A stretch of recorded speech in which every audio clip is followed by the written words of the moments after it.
Logos, et le logos, c'est le verbe. Donc, comme dit l'apôtre Jean, je vous dis ce matin, au commencement était le verbe, c'est le prologue de Saint Jean. Le verbe était avec Dieu et le verbe était Dieu. Donc maintenant, ce logos, c'est bien sûr la logique d'amour de Dieu. D'accord? C'est Dieu qui s'incarne en l'homme pour que l'homme devienne Dieu. Donc c'est l'homme-Dieu. C'est l'homme-Dieu. Et cet homme-Dieu, bien sûr, il faut l'écrire comment? Un grand H, homme, et Dieu on l'écrit comment? Dieu petit d. C'est la divino-humanité. Il n'y a que Dieu qui est grand. Grand Dieu. Grand D. Pourquoi il est grand? Parce que ce D, vous avez appris en hébreu, c'est Dalet, c'est la porte. Et ce D, cette porte, donc, cette unité élevée, on va le voir à travers l'arbre des séphirotes des Hébreux, on ne va pas le voir ce soir, pourquoi on n'a pas le temps.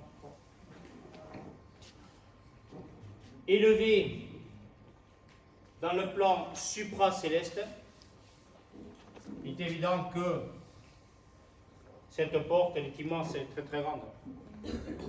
D'accord? C'est pour ça que le dé de ce Dieu supra-céleste, de Dieu, dans la conscience de l'homme et dans son principe au-delà de toute conscience, donc et tout, même quand l'on parle de principe, on est encore en conscience. Et Dieu est l'au-delà de la conscience. C'est la conscience suprême au-delà de toute conscience. C'est Dieu qui donne à l'homme la conscience suprême. Il faut que vous écoutiez ça, parce que ça sert strictement à rien de l'écouter.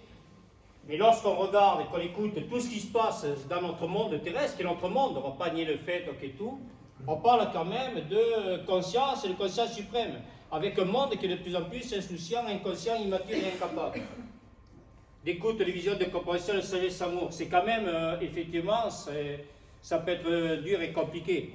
C'est pour ça que c'est aussi infernal pour l'homme. Et comme c'est infernal pour lui, qu'il est sous l'emprise de ses griffes et du Satan, il devient de plus en plus infernal dans sa relation à lui et dans sa relation à l'autre.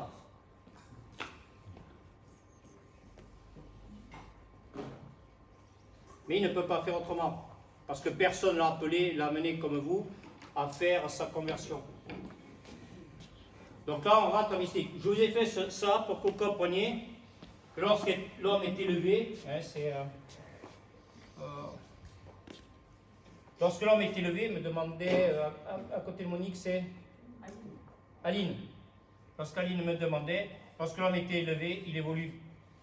Lorsque l'homme chute, il involue, il régresse.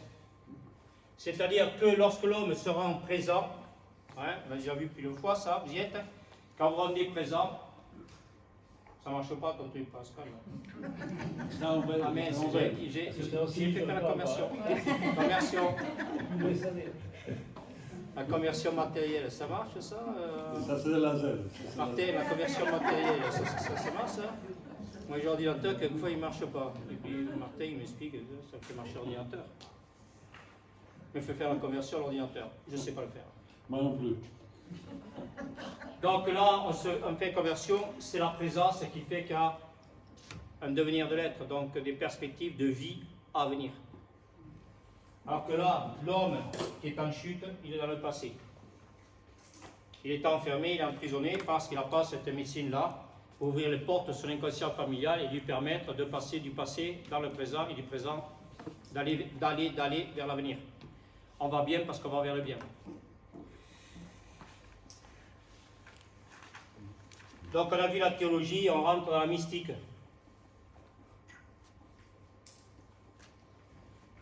Qu'est-ce que c'est que la mystique? Le myste en grec c'est, quelqu'un le sait, le fidèle. Myste en grec c'est le fidèle. Et comme celui qui est pleinement, parfaitement fidèle, lorsque Dieu voit que l'homme est pleinement, parfaitement fidèle en lui, non seulement il s'incarne en lui, mais à ce moment-là, qui signifie pleinement et parfaitement pour l'homme, qui ne peut plus du tout s'élever, mais qui sera pleinement et parfaitement élevé par cette main de Dieu, mais Dieu le plonge dans son abîme.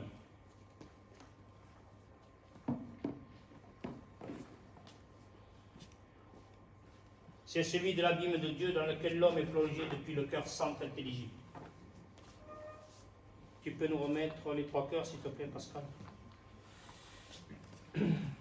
Le sanctuaire du temple de l'homme et de Dieu, c'est celui du renoncement de l'homme, de l'anéantissement, Zaïn, en Dieu, de l'anéantissement de l'homme en Dieu, pour que Dieu soit tout en lui.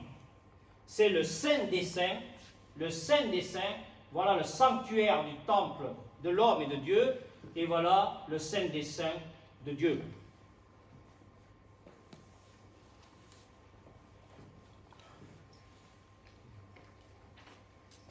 C'est celui du renoncement de l'homme, l'anéantissement Zaïn de Dieu, pour que Dieu soit tout en lui.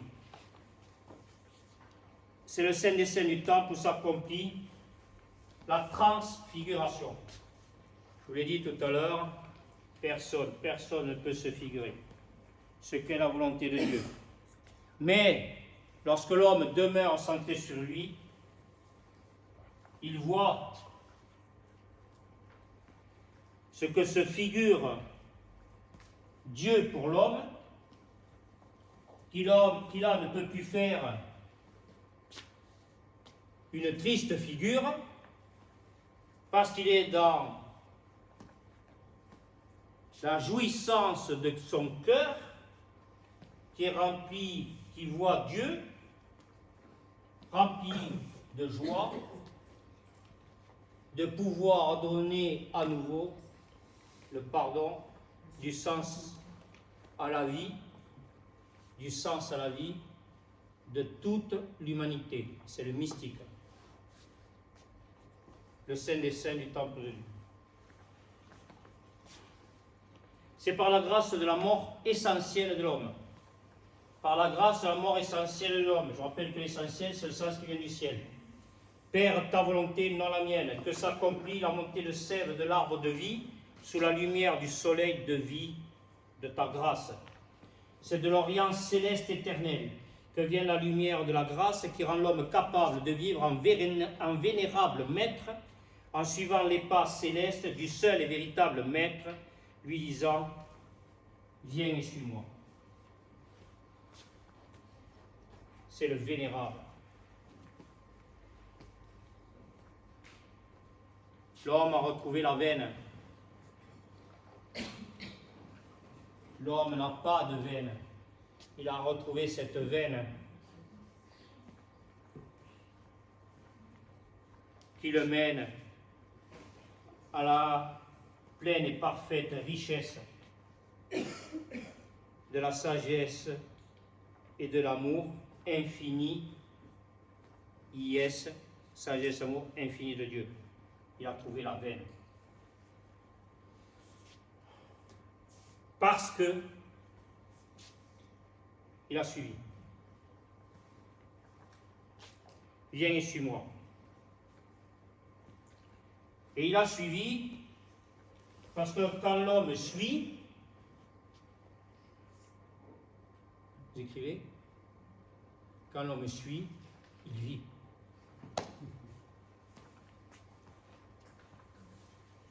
Et quand l'homme ne suit pas, il meurt.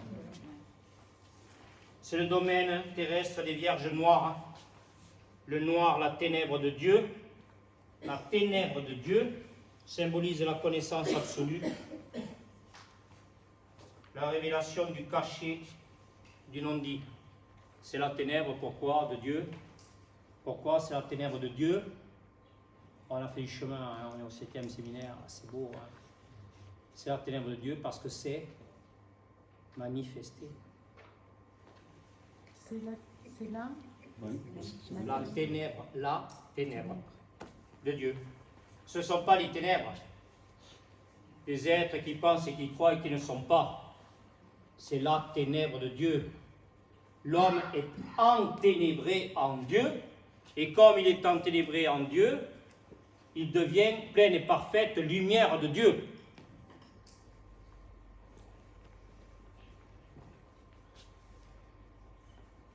C'est l'ombre qui cachait la lumière. Maintenant, l'homme ne peut plus faire d'ombre à la lumière, et donc il est pleine et parfaite lumière qui fait de l'homme le 8e jour de la vie de la création.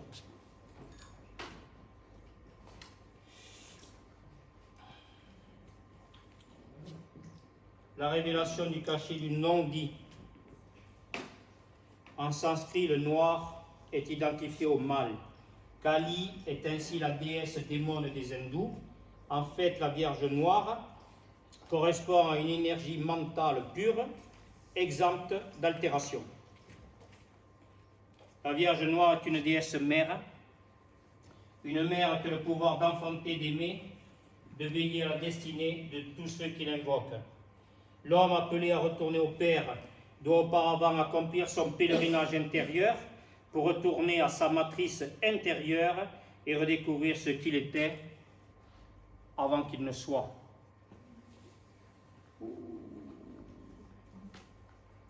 Comme il vit en Christ, il a déjà vu, il a déjà entendu le Christ bien avant qu'Abraham ne soit, je fus. Dans l'homme, dans une histoire terrestre d'illusions et sentiments, il pense et croit que ce Christ est venu après Abraham, mais comme ce Christ est le Fils du Père, avec le Père, il était bien avant que Abraham ne soit.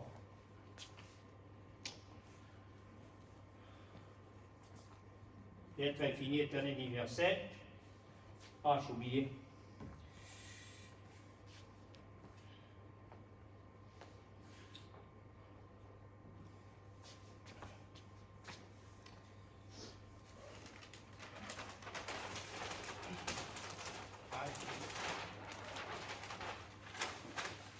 Lorsque l'homme est au cœur centre intelligible,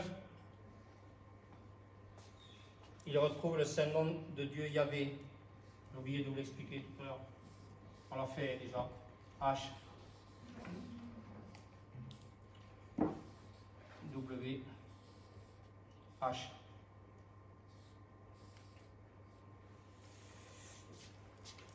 Lorsque le masculin de l'être va au cœur de lui-même, il retrouve le féminin de son être. Le est rétabli, l'unité rétablie entre le masculin de l'être et le féminin de l'être.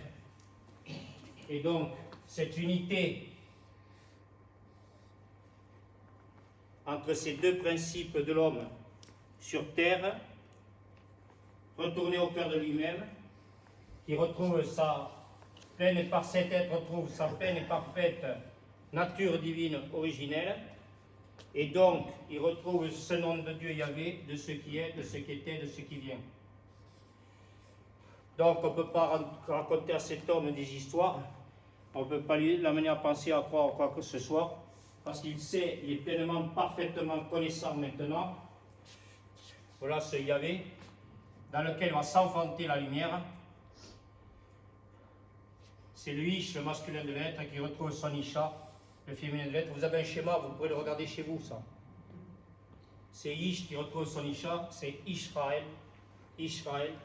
Ish qui retourne au L en hébreu, il retrouve son Isha, cet Isha qui porte en elle le Aleph, le principe créateur, et à la lumière de l'Esprit de Dieu, de la présence, puisque l'homme est présent, Dieu s'incarne en l'homme, et à ce moment-là, il enfante la nouvelle humanité. Il y avait ce qui est, ce qui était, ce qui vient, comme lui-même, un seul et même temps.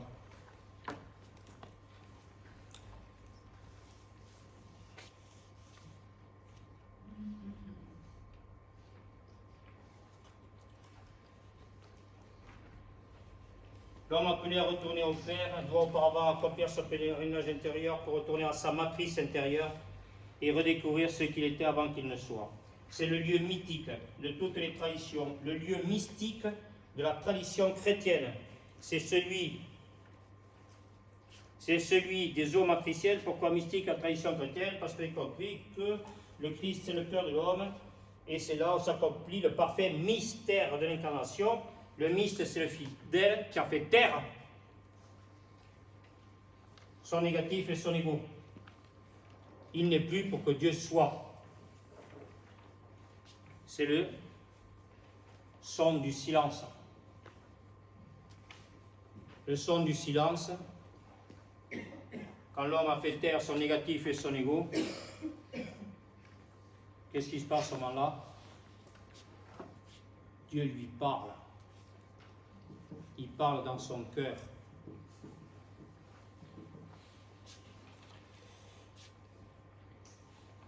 Et là, il lui donne une lumière qu'il n'avait encore jamais donnée jusque-là à cet homme. Et qu'il va donner maintenant à tout homme qui veille à demeurer toujours centré sur lui.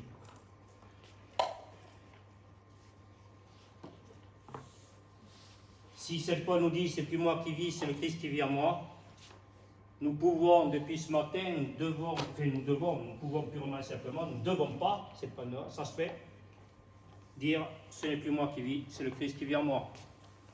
Quand le Christ vit en moi, dit Saint Paul, je serai guéri, c'est ce Christ qui est le guérisseur et le sauveur de toute l'humanité. Donc on est guéri de tous les maux, et comme on est guéri de tous les maux, de tout ce mal à être, à dire, à faire, à être, et donc après à dire, à faire, on est guéri de tous les maux, de tous les gens autour de nous qui ont du mal à être au cœur d'eux-mêmes. Et comme on est guéri, il faut les appeler, les amener à se laisser guérir, parce que pour être soignant, il faut avoir été soigné. Et quand on a été soigné, c'est pour être soignant. On ne manque plus de personnel soignant.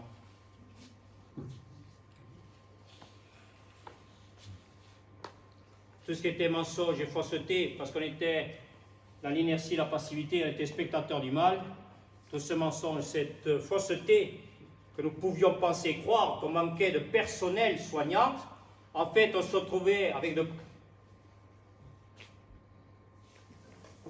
de miséreux individus qui n'avaient pas eu la grâce d'être appelés,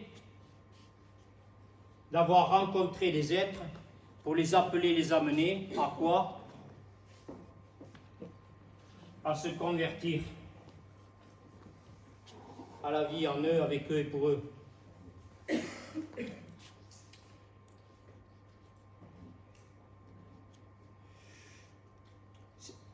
Donc le lieu mystique de la tradition chrétienne, c'est celui des eaux matricielles qui purifie pleinement la conscience de l'être humain pour son retour à sa conscience divine. C'est le sens des prières invoquées pour le retour d'un proche auprès des symboles des Vierges noires partout dans le monde. Ces Vierges proches de l'Aïn, où tout commence et rien ne finit.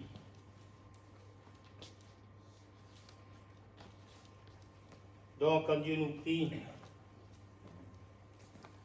on ne prie pas ces Vierges noires, Dieu nous prie d'être Vierges noires pour que tout commence là où voulait que le Satan tout finisse. Tout est, avec la présence du Christ dans notre cœur, un éternel commencement.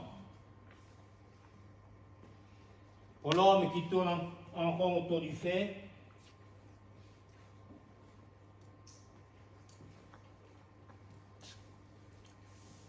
c'est un triste recommencement. Ça ne s'arrête pas.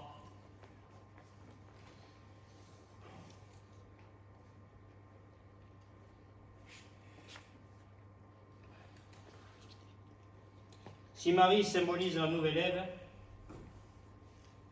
la Vierge céleste incarnée, vous avez le schéma, hein. Il faudra que vous le travailliez, que vous l'étudiez, et on le travaillera ensemble, d'accord? Il faudra qu'on passe 2 heures à étudier le schéma sur Isha, Marie, tout ça, d'accord? Que vous voyez bien tout ça, que vous compreniez tout ça. Mais on va le faire, parce que je vous ai fait le schéma, d'accord? Mais c'est très complexe, d'accord? Ok, mais on le verra. Mais je vous le dis comme ça, en vous le disant déjà, ça va vous préparer, ne vous inquiétez pas, et après vous verrez très bien tout. Vous le savez très bien, ça passe toujours comme ça. Vous voyez qu'au fur et à mesure des séminaires, vous me dites tous sans exception, ah mais je comprends mieux, je vois mieux. Mais oui, parce que chaque séminaire vous prépare. Hein. Le 6e jour nous a préparé au 7e, le 7e au 8e, et donc ainsi de suite. Donc quand on voit le 7e, on comprend tout ce qui s'est passé dans le 6e. Mieux ce qui s'est passé dans le 6e. Mais pour ça, il faut aller au 7e. Qui peut le plus, peut le moins.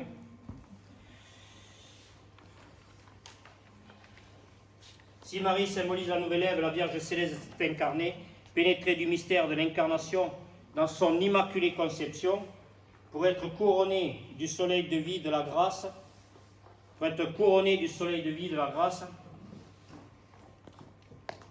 les Vierges noires sont les Vierges terrestres, ces mères lunaires qui veillent sur terre comme sur mer, dans le combat que mène, c'est l'horizontalité, que mènent les 2 grands luminaires de la création, dans la revendication de leurs pouvoirs respectifs sur la terre, aux équinoxes comme au solstice. Sous le symbole des Vierges noires, Malkout. Tu peux nous mettre avec les Séphiroth des Hébreux, Pascal? Merci beaucoup.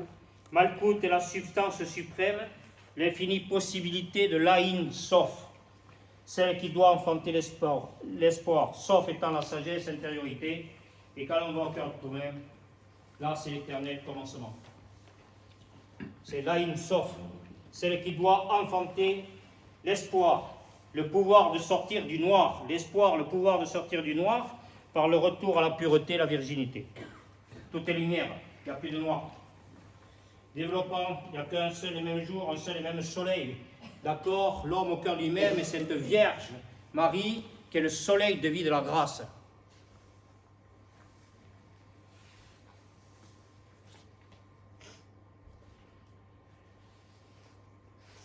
Marie est cette matrice du crâne. Et cette matrice du crâne, on verra bien l'arbre des Séphiroth pour le voir demain, on était sous les...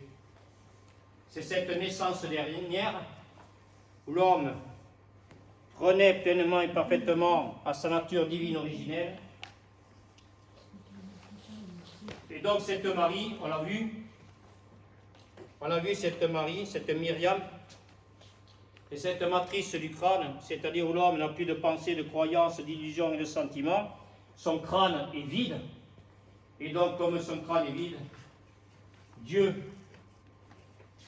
dans sa très grande miséricorde, remplit cette matrice de Vina, son intelligence et suprême, et Okma, sa sagesse infinie et éternelle. Et donc à ce moment-là, cette matrice de vie, cette Marie, se retrouve couronnée, qu'étère la couronne, de cette pleine et parfaite présence de Dieu, symbolisée, on est encore dans le symbole, dans la manifestation, symbolisée par la sagesse et l'intelligence de Dieu. Vous imaginez où vous êtes quand même. On veut vous faire tomber dans les eaux du déluge, dans les flammes de l'enfer, pour que votre âme et votre esprit brûlent complètement et totalement, que vous ne soyez plus que des cendres. Et vous êtes appelés à travers tous les séminaires à devenir des pierres vivantes qui participent à la construction de l'édifice. Personne ne pourra ébranler un tel temple. Plus personne ne pourra ébranler un tel temple.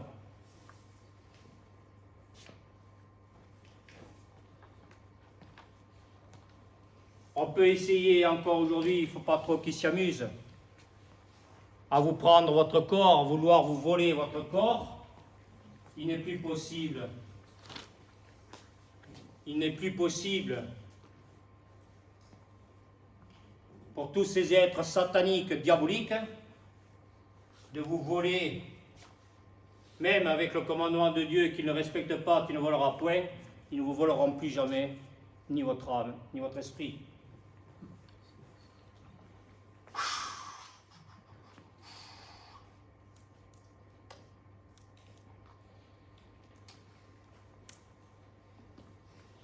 Donc, sur le symbole des Vierges Noires, on l'a vu, Malkout est la substance suprême et l'infinie possibilité de la Ein Sof, celle qui doit enfanter l'espoir. Développant l'image de Malkout, reine et vierge d'Israël,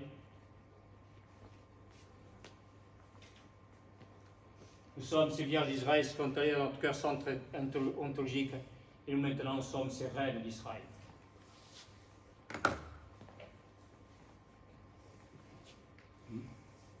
Développant l'image de Malkout, reine et vierge d'Israël, les mythes expriment le drame de la chute en pleurant le père tué, le roi mort, la reine veuve et le fils orphelin. Vide est devenue la Vierge d'Israël, vide de l'époux, père qui l'appelle et qu'elle n'entend plus. En Égypte, elle est Osiris pleurant désespérément Osiris. Elle est Isis pleurant désespérément Osiris, pardon. En Israël, elle est celle dont le fils meurt. Le Yod meurt en germe dans son ventre stérile. Mais les textes bibliques ne cesseront de demander protection pour la veuve et l'orphelin.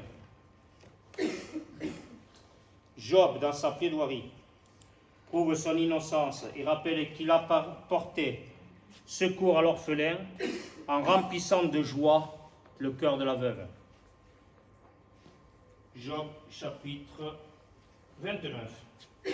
N'est-ce pas le fils d'une veuve que le roi Salomon fait quérir pour bâtir le temple? Chapitre 1 des Rois. C'est le fils de la veuve de Naïm.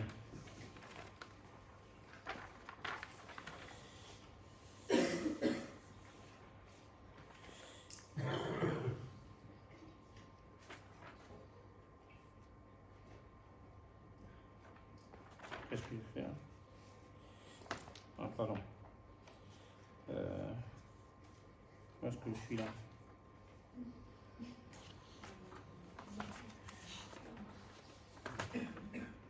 Ah, ce n'est pas là. Pardon. C'est le fils de la veuve de Naïm. Ce qui est précieux à l'hébreu, Naïm, que le Christ ressuscite. Dans le mystère du tétragramme, épée, Yod a été tué et Vav est veuve. Le Vav symbolise l'homme, le grand H, le E, Adam créé au 6e jour. En conséquence,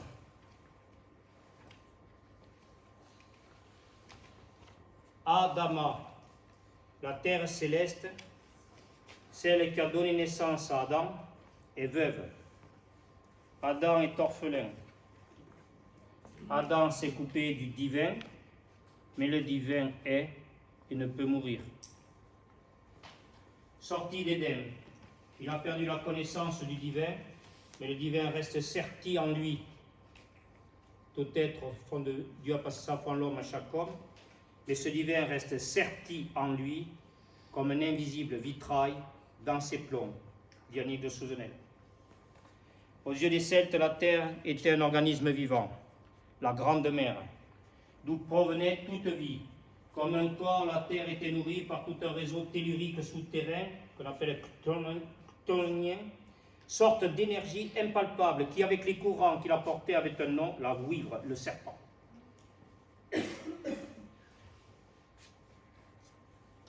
Nous avons vu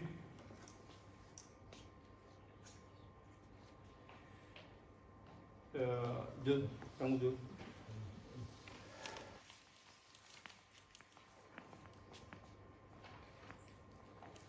Adam s'est coupé du divin, mais le divin est et ne peut mourir. Est et ne peut mourir. Être ou ne pas être.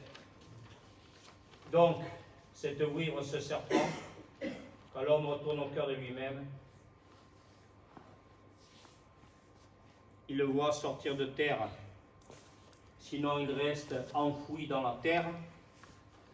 Et cette terre, il se prépare à mordre et à étouffer le négatif qui freine et qui bloque et qui étouffe tout ce qu'il y a de bon en nous, cet homme, il va entrer de plus en plus dans la chute.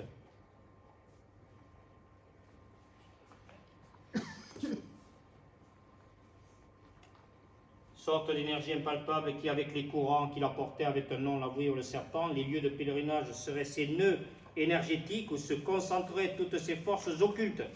Dans ces vierges noires, ces cœurs centres ontologiques, le serpent de la Genèse sera pour le converti ainsi dominé et non plus subi en l'imaginant transformé en dragon, Apocalypse de Jean. J'ai vu ça depuis ce matin. Quand l'homme retrouve le pouvoir, de retourner au cœur de lui-même, il libère toutes les forces du mal, il libère la terre de toutes les forces du mal qui voulaient l'envahir et la détruire. Il les intègre, il les incorpore. Il est le maître de toutes choses, grâce au seul et véritable maître.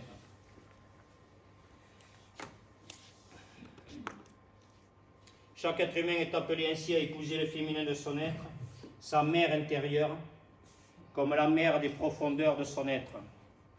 C'est dans l'anéantissement de la vieille humanité, par le retour dans le ventre de sa mère terrestre, que s'enfante la nouvelle humanité.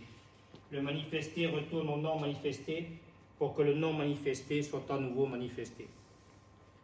Vous avez compris tout ça, là? C'est bon? C'est la parabole. Tout ce qui se passe, tout ce qui passe par la parole du grain de blé. Si le grain de blé ne meurt pas, il ne peut pas germer, s'enraciner, croître et se multiplier. Nous sommes dans cette mort essentielle pour être dans la croissance de la vie, la croix du sens, le cœur de l'homme, c'est-à-dire l'enfantement, la genèse et la création de la vie et de la nouvelle humanité. Ontologiquement, le Père cherche en l'homme le Fils. C'est dans ce le Père cherche en l'homme le Fils. C'est dans ce cœur centre ontologique dans ce cœur centre ontologique que le créé rentre en rapport avec l'incréé. Le créé, petit c, c'est l'homme, l'incréé, bien sûr, c'est Dieu. La création, fille d'Élohim Père, est appelée à devenir son épouse. La création tout entière, puisque Dieu est le principe créateur, la création est son épouse. Donc toute création est épouse de Dieu, et c'est Dieu qui est l'époux. Et quand cette création se laisse épouser de Dieu, Dieu l'enfante. Pardon Michel, on peut reprendre la phrase « Le Père cherche en l'homme le Fils ».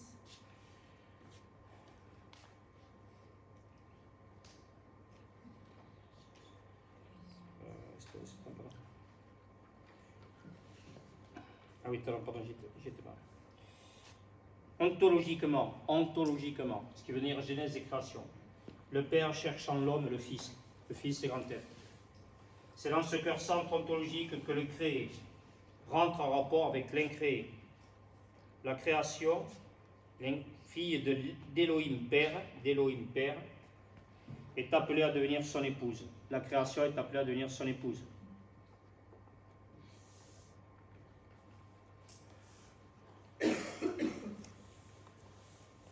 Dieu a placé l'homme au centre de sa création. Lorsque l'homme épouse la vie en lui, pleinement et parfaitement en lui, il épouse la vie en lui comme en Dieu. Et là, Dieu épouse la vie en l'homme pour sa fille, mère, création.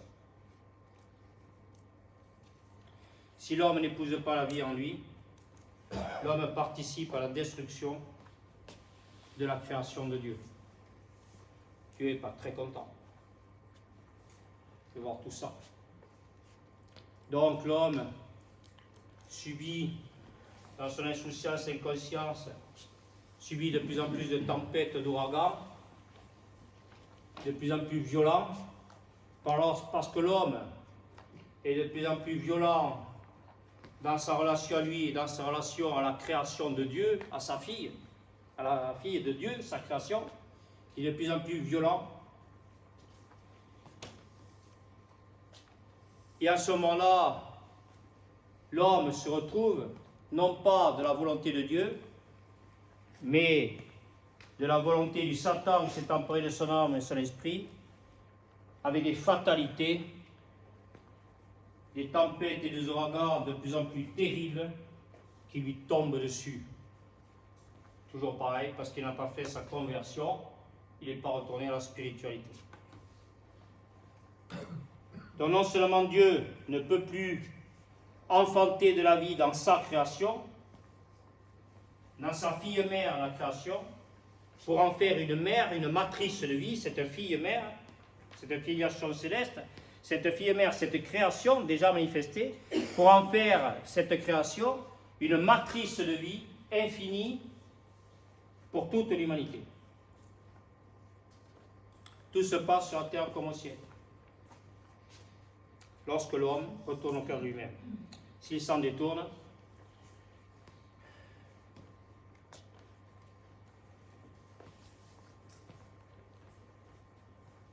Dieu qui ne dissocie pas, qui ne se dissocie pas de sa fille création, quand l'homme ne retourne pas au cœur de lui-même pour être amour de cette fille création, parce qu'il ne retourne pas dans cette filiation céleste, il ne retourne pas au Père, il participe à la destruction, à la mort de sa création, et l'homme là, et Dieu là, ne reconnaît plus son Fils. Mon Dieu, pourquoi m'as-tu abandonné? Abba, Père, qu'est-ce qui m'est donné d'écouter, de voir, de comprendre? L'homme ne peut faire ça que lorsqu'il est fixé en Dieu, qu'il est fixé sur cet arbre de vie qui est la croix. Et là, c'est là qu'il reçoit toute la lumière, dans l'au-delà du fait de cette mort essentielle, il reçoit toute la lumière pour la genèse et la création d'une vie meilleure dans ce monde. Il est là pleinement et parfaitement à l'image et à la ressemblance.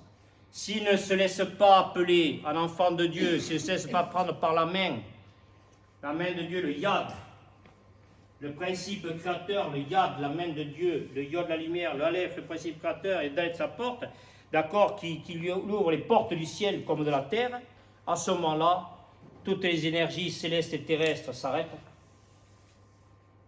Toute la vie,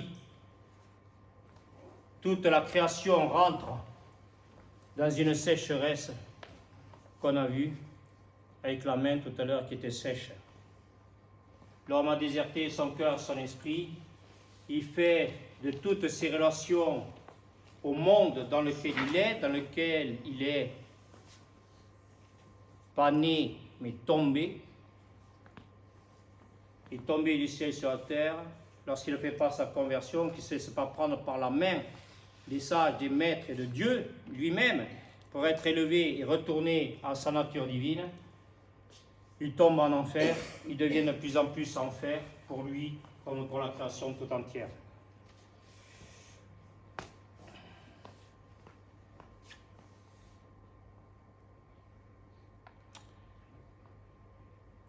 Chacun de nous, homme ou femme, en tant que Malkout est vierge et mère, chacun de nous est aussi époux, pénétrant Malkout pour se mettre au monde jusqu'à la dimension de fils Yod.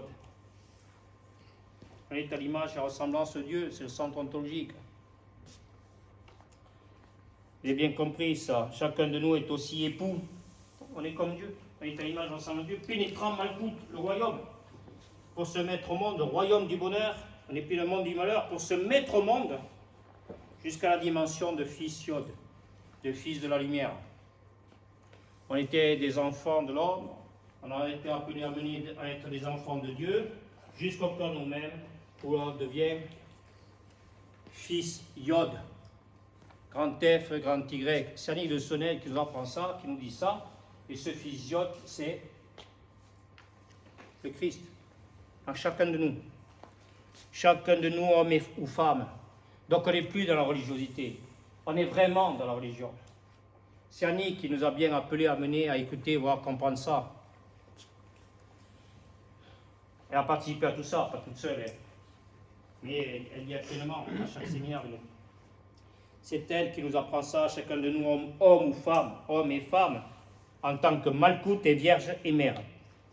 Chacun de nous est aussi époux, j'appelle que vierge, ça veut dire libéré de tout concept, a priori, illusion, sentiment. Ainsi déifiés, nous devenons épouses, malcoute accompli, de Dieu époux, épousés de Dieu. Nous sommes couronnés qu'éthers et entrons dans la royauté. Malcoute, le royaume, est le réceptacle de toutes les énergies divines venues d'en haut. Ça va, ça rentre. 10e séphira, elle est la substance divine incréée et créatrice. Elle a la substance mère, la substance divine incréée et créatrice. Vous comprenez pourquoi l'homme détruit tout? Parce que, qu'est-ce que vous voulez? Qui l'a appelé, l'a amené à écouter, à voir, à comprendre, c'est-à-dire à se laisser prendre par la main, parce que sa compréhension, bien sûr, ne peut plus être intellectuelle. C'est Dieu qui le prend par la main, parce qu'en la prenant par la main, il ne lui dit pas, il ne lui demande pas, tu comprends? L'homme, dans son face à Dieu, lui dit, Patrice, l'homme, dans son face à Dieu, dit, j'ai compris.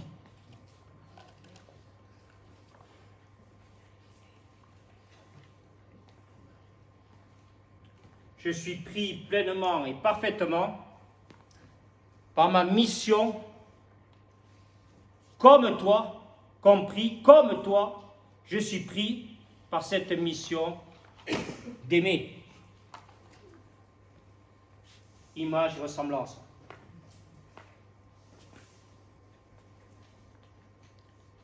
L'homme devient à l'image et ressemblance de Dieu créateur dans la création. C'est son cœur centre ontologique. Elle est encore appelée Vierge d'Israël et celle qui doit enfanter et en ce sens mère de toute vie. Elle est la création tout entière et chacun de nous en particulier qui récapitulons toute la création dans notre cœur centre ontologique. C'est bien le point et le cercle, l'être universel. La création demeure la toute-puissance créatrice de l'amour de Dieu. C'est l'éros divin en l'homme pour l'homme, à travers l'homme, en tant que 7e séphira de la création. De la petite face divine, Malkout correspond au 7e jour de la Genèse, le jour du Shabbat, où l'œuvre étant achevée, parfaite, Dieu se retire.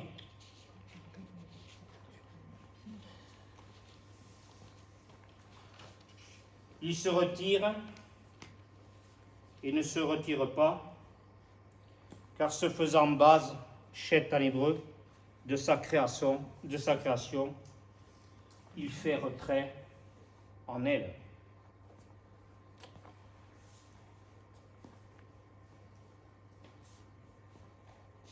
Quand vous êtes docteur, vous partez à la retraite, vous battez en retraite, et quand vous êtes médecin, vous êtes en retraite. Vous vous retirez en Dieu. Parce que vous avez la vocation à aimer, Dieu vous a créé pour ça, et qu'il ne progresse pas chaque jour, recule chaque jour. L'homme extérieur tombe épuisé à moitié route, l'homme ordinaire tombe épuisé à moitié route, l'homme qui est en activité, tombe épuisé en moitié route. Pour vous, il n'en est pas ainsi, parce que vous avez la force de l'esprit. La force de l'esprit qui vous amène jusqu'au bout.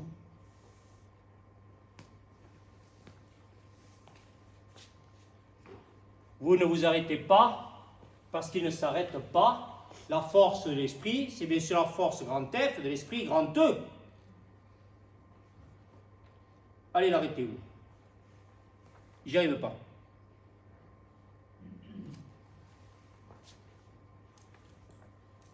L'homme sait beaucoup de choses, mais ça il peut pas, il sait pas le faire.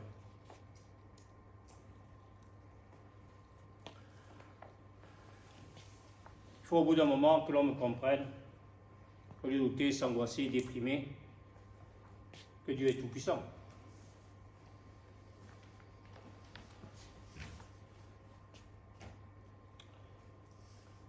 Elle est la création tout entière et chacun de nous en particulier qui récapitulons toute la création dans notre cœur centrotologique. La création demeure la toute-puissance créatrice de l'amour de Dieu. C'est l'éros divin en l'homme, par l'homme, à travers l'homme. En tant que septième séphira de la création, la petite face divine, Malkout correspond au septième jour. Il se retient, ne se retire pas, car ce faisant base, chef de sa création, il fait retrait en elle. Entrant en retraite, il se fait germe. Germe que symbolise la lettre Yod. Le repos ne s'accomplit pas dans le besoin, mais dans la nécessité de la sauvegarde du monos, du principe 1, fondateur de la vie. Quand l'homme est dans son cœur centrotologique, Dieu fait de lui le gardien du temple, qui est la création.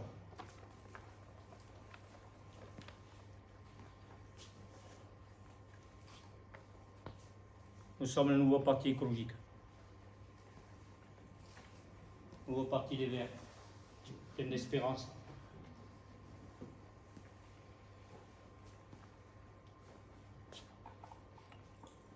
De foi et de charité.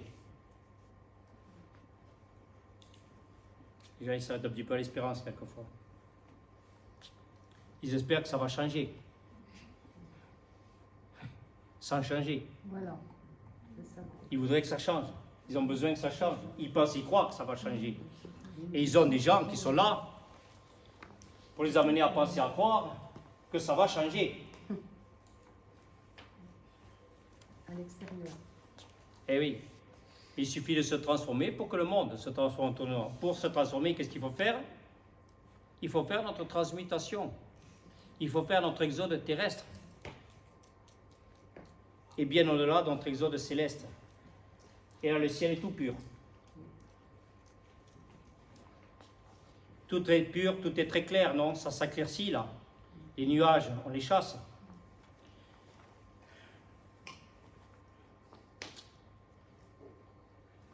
Deuxième lettre de l'alphabet, le Yod profile le tétragramme divin que les Hébreux appellent Hachem, le nom, et qui récapitule tous les noms. Le un dans le tout dans le un de la sainteté. Chacun constitue notre noyau, qui est encore notre personne, celle que nous sommes appelés à devenir. Au cœur de notre être, nous sommes ce qui était, ce qui est, ce qui vient. Nous sommes en présence de tous les sages, tous les maîtres, toutes les cultures, toutes les traditions, de Dieu le Père, de son Fils, du Saint-Esprit. Nous sommes la véritable nouvelle Jérusalem, la montagne de Sion, Isaïe 65. Ce type d'homme, malheureusement, ne concerne que quelques-uns, quelques êtres appelés à mener à se libérer, se purifier, s'aimer, élus, c'est-à-dire élevés. Ils ne se font pas élire, ils sont élus déjà.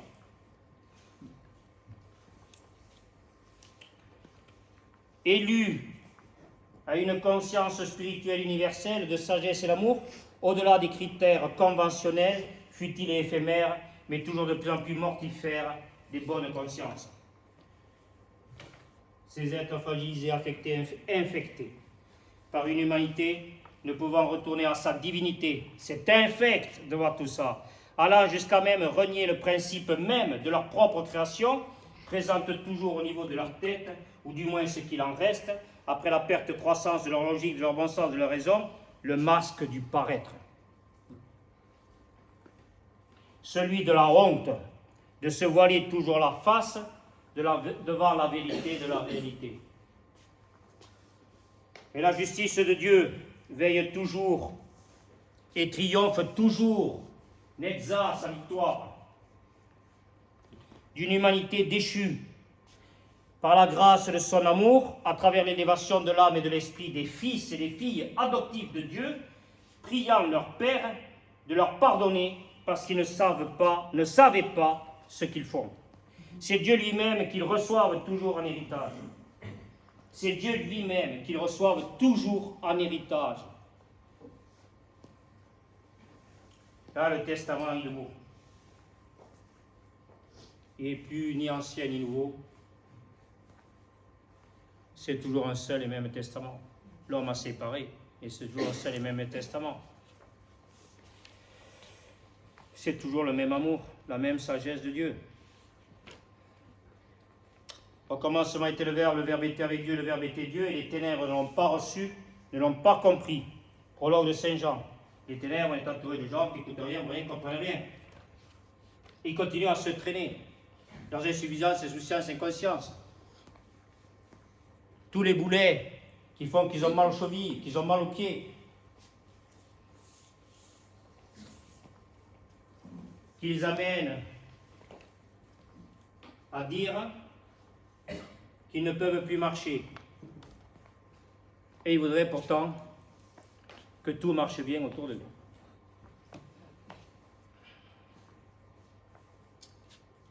Le cœur centrologique est au centre du mystère de l'incarnation. La pierre rejetée par les bâtisseurs est devenue la pierre d'angle de l'édifice. Le cœur de l'homme devient la cathédrale de la vie infinie éternelle, qui n'est pas bâtie de main d'homme, mais de la main de Dieu. Elle abrite en elle tous les sages, tous les maîtres, de tous les âges, de toute les cultures et traditions. Dieu lui-même, dans sa manifestation de Père, de Fils, de Saint-Esprit.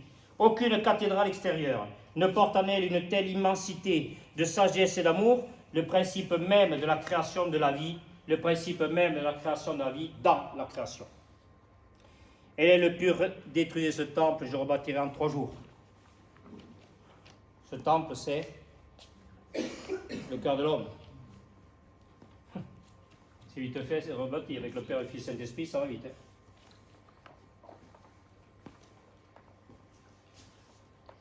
Là, les pierres vivantes sont vite taillées. Avec la pierre angulaire de l'édifice, il n'y a pas de souci.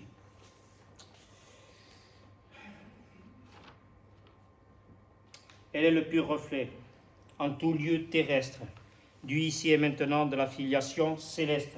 Le cœur de l'homme est le point d'ancrage de l'échelle de Jacob, de la vie rêvée des anges.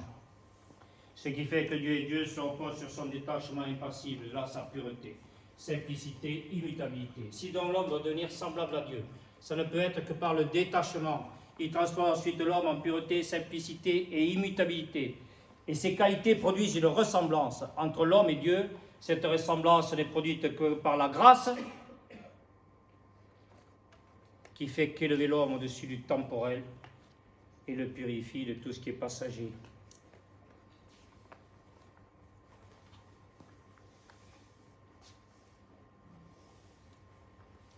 CNews, BFM TV et consorts, c'est fini, c'est terminé.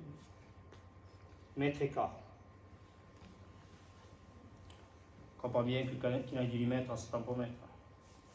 Abandonné à la volonté de Dieu, l'homme se retrouve plongé dans les profondeurs de son être, dans le sein des saints du temple de Dieu, dans lequel s'accomplit sa mort ontologique, son anéantissement total en Dieu, Zaïn en hébreu, dans lequel il enfante toute la vie, pour et dans sa création. C'est la nuit mystique révélée à Saint Jean de la Croix. La profondeur du puits dans lequel l'homme s'abîme en Dieu détermine son élévation du mètre et quart. La profondeur du puits dans lequel l'homme s'abîme en Dieu détermine son élévation. C'est dans ce sein des saints que s'accomplit le parfait mystère de l'incarnation en la femme épousée de Dieu et appelée à être la mère de tous les hommes. Marie symbolise le retournement au cœur de l'homme. Sa pureté, simplicité, virginité, pénétrée de la lumière de la vie infinie et éternelle. Le principe créateur, l'Aleph en hébreu, encore non manifesté, se manifeste dans le cœur de l'homme qui voue totalement sa vie à Dieu dans le ici et maintenant de son Fils. La volonté de Dieu à travers son Fils en fait une source d'eau vive. La volonté de Dieu à travers son Fils en fait une source d'eau vive qui jaillira jusqu'à la vie éternelle. Ce souffle qui unit l'incréé et le créé, et qui a été étouffé en Occident. Ce souffle divin de la parole qui unit l'incréé et le créé, et qui a été étouffé en Occident, est celui de l'Esprit Saint, donateur de vie, enseigneur des mystères, accoucheur de tout être à lui-même, que le schisme chrétien d'Occident a relégué dans un musée trinitaire fermé sur lui-même. Un musée, comme si le Père, le Fils et le Saint-Esprit appartenaient plus qu'au passé pour l'homme. Le musée trinitaire. Vous voyez, fermé sur lui-même. Il n'ouvre que le dimanche pour raconter une histoire du passé et distribuer une pieuse et poussiéreuse morale.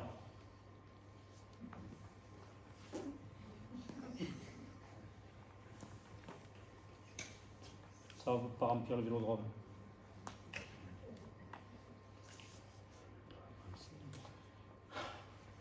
L'Occident est exsangue du sang divin, de l'effusion de l'Esprit Saint. Ces langues n'ont toujours pas mis le feu sur la terre. Qu'est-ce que c'est que ces langues de feu? Oh, mais c'est pas possible. Pardon? En fait, Non, ces langues de feu qui ont mis le feu sur la terre. C'est le feu purificateur, l'amour et le feu, c'est bien sûr la parole donc de Dieu qui purifie l'âme et l'esprit de l'autre lorsque Dieu lui parle. Lorsque Dieu lui parle, ce feu qui purifie, qui lave et qui purifie et qui ne consume pas. C'est le feu purificateur de la parole. C'est le buisson ardent de Moïse, c'est le buisson ardent de Jésus en carême, priant Dieu dans le désert pendant 40 jours. Jésus ne prie pas Dieu, Jésus signifie qu'il se prépare à être Christ, et comme tout homme, il appelle tout homme à devenir Christ. Dieu le prie, Jésus prie dans le désert pendant 40 jours, 4 le carré de la matière. Dieu le prie de ne plus déserter son cœur.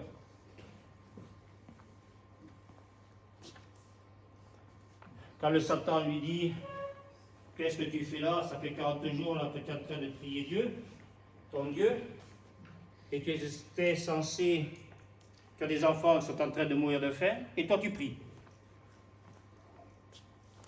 Tu étais censé accomplir des miracles, et là tu es là, tu pries. » Que fait Jésus? Il ne répond pas. Le silence de Dieu. Et là, le Satan lui dit, mais tu sais que je suis le prince de ce monde. Si tu me suis, je te donnerai tout le pouvoir que j'ai sur ce monde. Et Jésus ne répond pas. Il est en plein carême.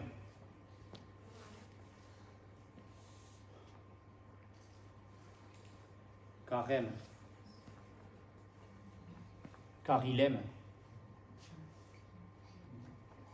Il est amour. Il ne vit pas d'intérêt de compromis. Il est carême, car il aime. Il est en plein carême, car il aime.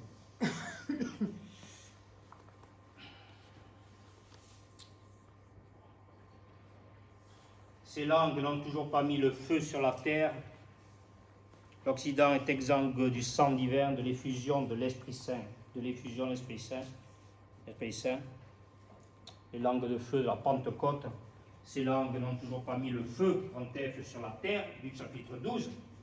Ces langues n'ont pas évangélisé, ils n'ont pas révélé la lumière. Pour ça, il faut aller à la lumière, pour recevoir la lumière, être lumière. Autrefois, vous étiez lumière, maintenant, dans le Seigneur. Vous étiez ténèbres, maintenant dans le Seigneur, vous êtes lumière.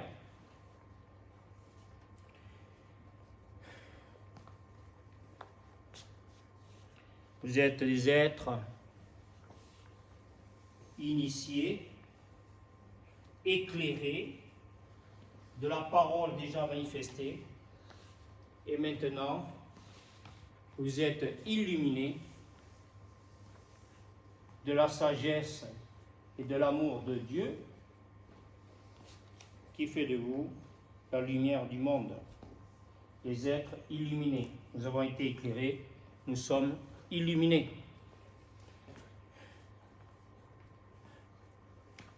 Elle est tellement illuminée que Dieu a été appelé et amené à dire à cette humanité, le Christ a dit à cette humanité, la folie de Dieu est bien plus grande sagesse que la sagesse de l'homme. L'hébreu, le pauvre, l'hébreu c'est le pauvre, l'humble, commence à prendre de la hauteur. Il est verticalisé pour s'ouvrir à la résonance du Verbe. Il entame l'ascension de l'exode céleste quand l'Égyptien rampe dans son inconscience en restant toujours à la croisée des chemins, envahi toujours par le doute de la dualité, ne tenant pour réel que les choses perçues, et son esprit pour pouvoir participer à la grande histoire de l'humanité en marche vers son Créateur et vivre à la lumière de son amour. Envahir toujours par le doute de la dualité, ne tenant pour réel que les choses perçues par son intellect, attaché à l'historique, la petite histoire, ayant perdu son âme et son esprit pour pouvoir participer à la grande histoire de l'humanité, en marche vers son Créateur et vivre à la lumière de son amour. C'est le peuple hébreu, toujours appelé, amené à marcher, parce que l'homme responsable est un homme debout et en marche. En vérité, il est aveugle et sourd sans pouvoir le reconnaître, en étant toujours victime de la chute du vieil Adam et de son orgueil. Quand l'hébreu est appelé à devenir toujours la nouvelle humanité, l'Égyptien figure toujours la vieille humanité appelée à disparaître avec ses pyramides, tellement remplies d'objets riches d'un passé qu'elles ne peuvent pas être les tombeaux vides de la vie ressuscitée, infinie et éternelle. Il faut aller au musée du Louvre. Voir les richesses du tombeau de Toutankhamon.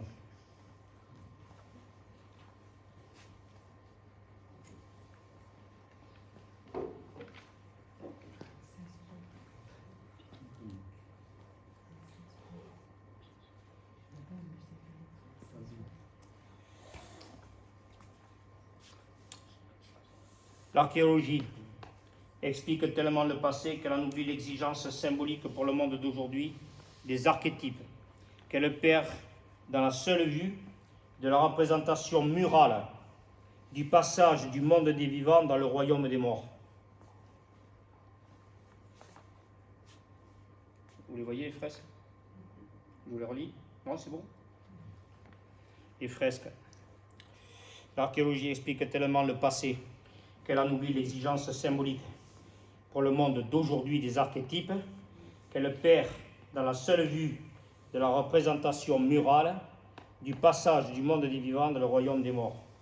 Ça ne change pas grand-chose tout ça pour l'humanité. C'est la mortification à l'homme du fait selon Sénèque. A l'inverse, pour tous les êtres toujours debout et en marche, ce cœur centrologique demeure le point à la vision du cœur, le but fixe ultime de l'homme sur terre. Il est un dans le tout dans le un. C'est aussi pur, aussi simple que ça. C'est là que la créature se retrouve dans son créateur pour devenir homme, Dieu. Pourquoi Dieu s'incarne en l'homme? C'est pour que l'homme devienne Dieu, dit Saint Paul. Il est le point de rencontre de l'esprit de tous les sages, de tous les maîtres, de tous les apôtres. Nous avons vu tout ça, d'hier, d'aujourd'hui comme de demain. Ceux qui portent en eux, c'est comme de demain, c'est-à-dire ceux qui portent en eux le Seigneur.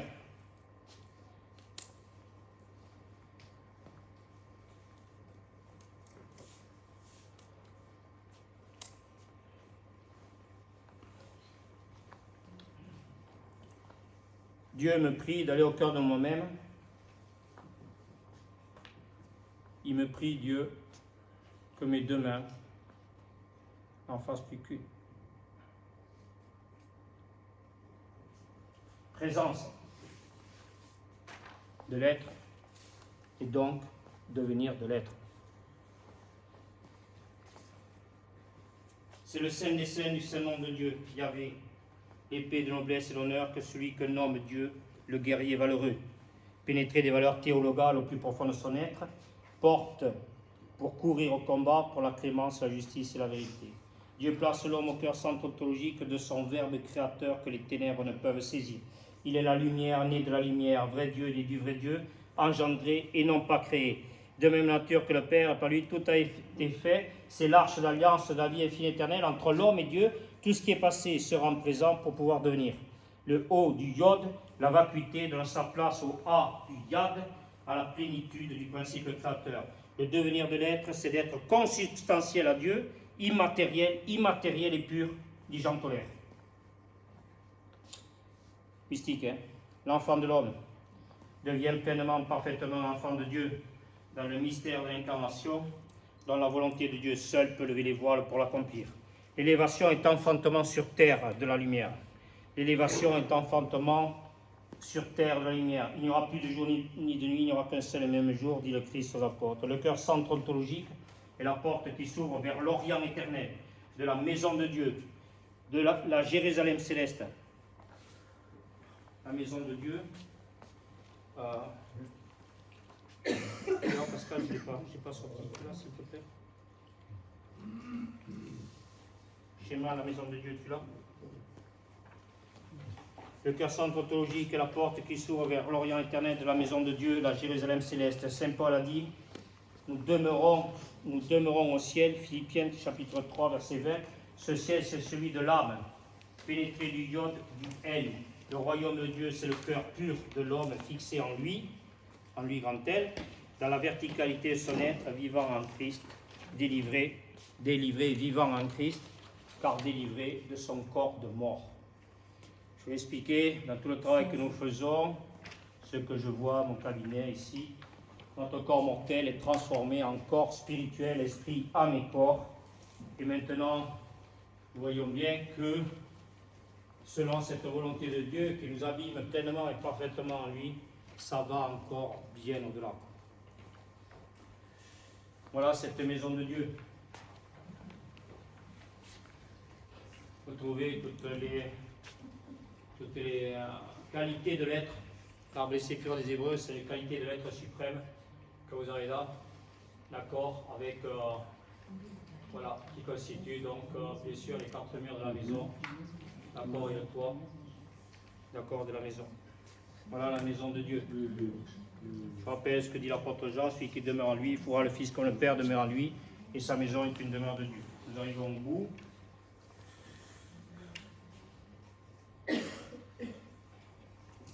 Le royaume de Dieu, c'est le cœur pur de l'homme fixé en lui, dans la verticalité de son être vivant en Christ, de son être vivant en Christ, délivré de son corps de mort. Romains chapitre 7. C'est Saint Paul qui nous dit ça. Celui qui boit à la source divine ne peut plus se nourrir. Celui qui boit à la source divine ne peut plus se nourrir des pensées, des croyances, des discussions stériles de l'homme terrestre. Si le cœur centre intelligible est écoute de la parole vivante, le cœur centre ontologique est vision de la présence dans le silence de la béatitude. Si le cœur centre intelligible est écoute de la parole vivante, le cœur centre ontologique est vision de la présence rampée dans le silence de la béatitude. Seigneur, ce n'est que devant ta face que mes yeux seront ouverts, dit Saint Augustin. La béatitude efface de tout esprit la vue permanente de l'horreur, d'un monde plongé de plus en plus dans le malheur, par le refus de l'homme d'écouter et de voir ce qui était et sera juste et bon pour la vie sur terre. La conversion de l'un doit être appel à la conversion de tous. Le salut de l'humanité en dépend, car pour être sauvé, il faut être sauveur, mais pour être sauveur, il faut être sauvé, disent les théologiens, selon le commandement d'aimer son prochain comme soi-même. Car celui qui n'aime pas demeure dans la mort, dit l'apôtre Jean. Que celui qui a des oreilles entende, nous dit Jean dans son Apocalypse. Le remède à tous nos maux, c'est l'amour, qui est fort comme la mort, et l'amour, c'est Dieu lui-même, que toute notre vie soit de lui rendre grâce, gloire à Dieu au plus haut des cieux, et paix sur la terre aux hommes qu'il aime. Dès lors, comment l'homme terrestre pourrait-il toujours se condamner à avoir besoin de faire la guerre en devenant la véritable Jérusalem terrestre, cité de la paix, en l'homme, pour l'homme, en étant juif, chrétien comme musulman, bouddhiste et hindouiste et tout le reste. Au cœur de l'homme, le monothéisme n'est plus illusion comparable à un mirage dans le désert, mais vérité terrestre comme céleste, constante, infinie et éternelle. Dans une telle cité, le virus de l'avoir ne pourra plus jamais chercher à tuer le germe divin de l'être.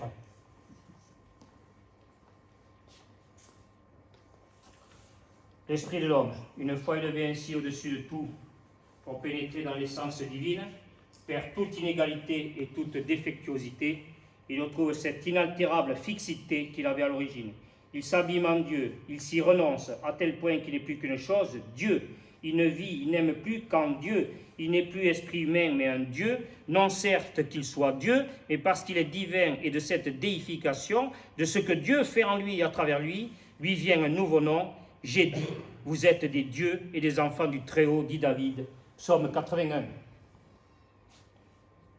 Des dieux et non Dieu, car nous ne sommes pas Dieu par nature, mais seulement divinisés par grâce. C'est par le Verbe de Dieu que nous devenons fils et filles de Dieu, mère et père de l'enfantement divin. Le cœur centrotologique est la porte de passage du manifesté dans le non manifesté, comme du non manifesté dans le manifesté. Ce qui était visible devient invisible et vice-versa. Lorsqu'on est dans l'esprit, on n'est plus dans le corps. Donc, et tout ce qui était invisible pour l'homme qui était dans le fait, par la grâce donc de l'esprit, devient visible dans son cœur. Ce qui était visible devient invisible et vice-versa. L'arbre de vie renaît dans l'au-delà de l'arbre de la connaissance du bien et du mal, le cœur de l'homme. Nous demandons à Dieu de vous combler de la pleine connaissance de sa volonté, en toute sagesse, okma et intelligence vina. Ainsi votre conduite sera toujours digne du Seigneur et capable de lui plaire en toutes choses. Par tout le bien qu'il fera en vous, vous progresserez chaque jour davantage et porterez le fruit de sa connaissance. Vous serez fortifiés en tout par la puissance de sa gloire, Ode, qui vous donnera toute persévérance et patience. Saint Paul, Colossiens chapitre 1.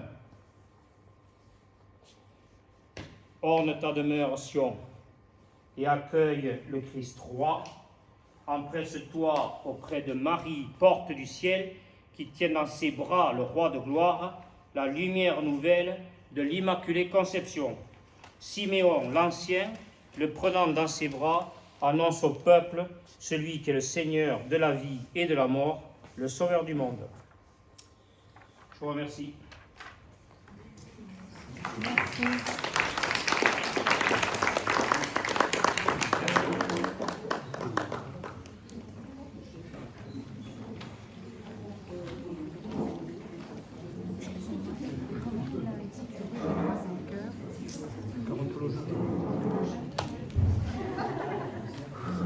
Ça sera mis sur un énorme film, ça tombe.